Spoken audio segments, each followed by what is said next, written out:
बिस्मिल्लाहिर्रहमानिर्रहीम। शुरू करता हूँ अल्लाह ताला के बबरकत नाम से जो दिलों के हाल बेहतर जानता है।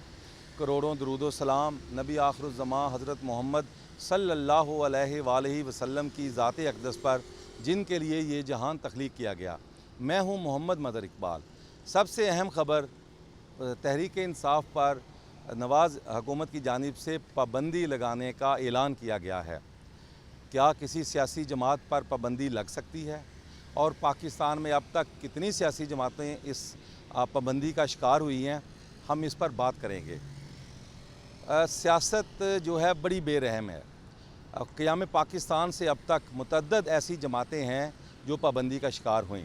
सबसे पहले लियाकत अली ख़ान के दौर में कम्युनिस्ट पार्टी पाबंदी का शिकार हुई, फिर उसके बाद अवामी लीग, फिर उसके बाद नेशनल अवामी पार्टी, उसके बाद सिपाही साहबा, तहरीक नफाज़ फ़िका जाफरिया, लश्कर जंगवी, सिपाही मोहम्मद, इन जमातों पर पाबंदी लगी। और फिर इमरान ख़ान के दौर में तहरीक लबैक पाकिस्तान, वो भी पाबंदी का शिकार हुई। लश्कर तैयबा पाबंदी लगी। बाज़ जमातें नए नाम के साथ वही लोग जो है वो वही सियासत करने मैदान में आ गए। चंद एक जो मजहबी तंजीमें थीं उन्होंने काम नहीं किया, लेकिन ज़्यादातर या तो बहाल हो गई हैं या फिर नए नाम से उन्होंने अपना काम शुरू कर दिया। अब सवाल ये पैदा होता है कि वज़ीर इत्तलात की जो प्रेस कॉन्फ्रेंस थी कि जनाब हम तहरीक इंसाफ पर पाबंदी लगा रहे हैं, और उन्होंने कहा कि ये जो भी मुल्क दुश्मन जमात है हम उस पर जो है उसको बर्दाश्त नहीं करेंगे, और इमरान ख़ान और पाकिस्तान एक साथ नहीं चल सकते। बिल्कुल ठीक है, पाकिस्तान के आइन में मौजूद है कि जो भी जमात मुल्क दुश्मन सरगर्मियों में मुलव्वस हो आप उसको बैन कर दें, कलअदम करार दे दें। लेकिन क्या तहरीक इंसाफ मुल्क दुश्मन जमात थी, है? अगर थी तो आपने इलेक्शन में उसको हिस्सा लेने की इजाज़त क्यों दी? और इलेक्शन जब वो जीत गई है, एक सूबे में उसकी हुकूमत है, अब आपको अचानक पाबंदी का ख्याल कैसे आया? क्या तहरीक इंसाफ पर पाबंदी लग सकती है? क्या ये असल में बात ये है कि जब से सुप्रीम कोर्ट का मखसूस नशिस्तों के हवाले से फ़ैसला PTI के हक़ में आया है, हुक्मरान जमात उसमें खलबली मच गई है। सर जोड़ के बैठ गए हैं। नवाज़ शरीफ, शहबाज शरीफ और दीगर उनकी जमात के जो अहम हुकूमती ओहदेदार हैं, उन्होंने बैठ कर एक इजलास किया है जिसमें यह तय पाया है कि इमरान ख़ान को बैन कर दिया जाए, इमरान ख़ान की जमात पर पाबंदी लगा दी जाए। क्योंकि सुप्रीम कोर्ट के फ़ैसले के बाद बिल्कुल उन्होंने तहरीक इंसाफ के बारे में वो फ़ैसला दिया है कि वो एक सियासी जमात थी, सियासी जमात है, सियासी जमात रहेगी। ये फ़िक्रे हुक्मरानों को नहीं बाते। और वैसे भी मुस्लिम लीग नून की जो तारीख़ है वो कभी भी जो है अदलिया के फ़ैसले नहीं मानती। जस्टिस सजाद अली शाह के दौर का अगर आप देखें, फिर उसके वो सुप्रीम कोर्ट पर चढ़ाई की गई, उसमें इनके कुछ लोगों को सज़ाएँ भी हुई। उसके बाद अगर फिर जो सबसे अहम बात यह है कि 3 अफराद, साबिक़ सदर डॉक्टर अलवी, साबिक़ वज़ीर आज़म इमरान ख़ान और कासिम सूरी साबिक़ डिप्टी स्पीकर, उसके ख़िलाफ़ आर्टिकल 6 लगाने का भी ऐलान किया है। क्या आर्टिकल 6 लग सकता है?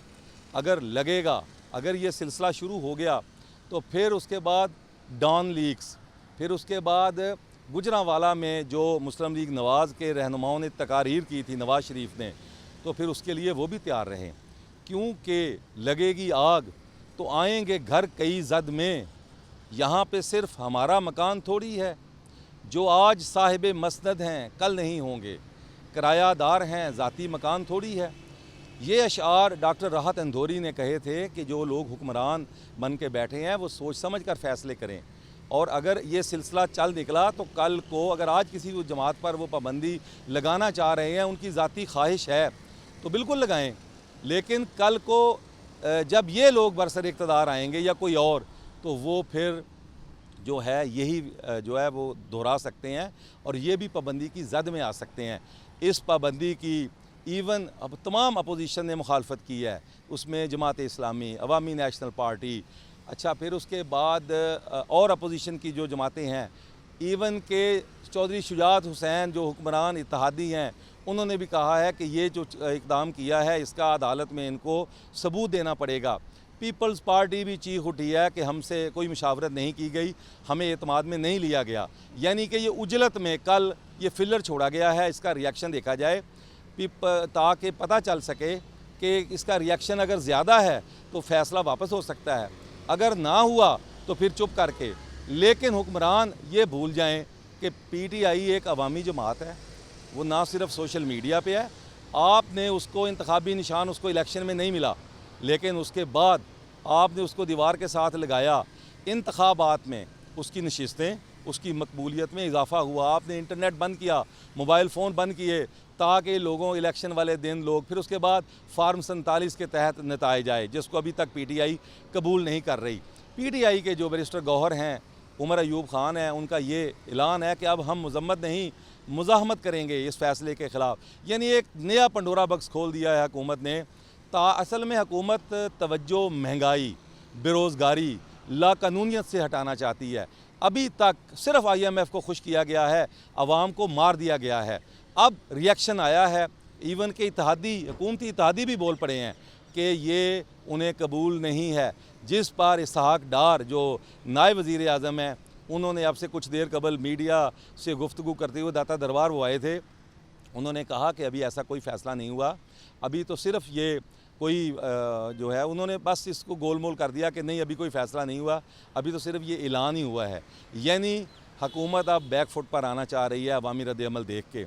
बात ये है कि आप वो काम करें जो अवामी मफाद में हो, जो है अवाम के लिए आपने अभी तक कुछ नहीं किया। बिजली यकदम इतनी बढ़ा दी गई है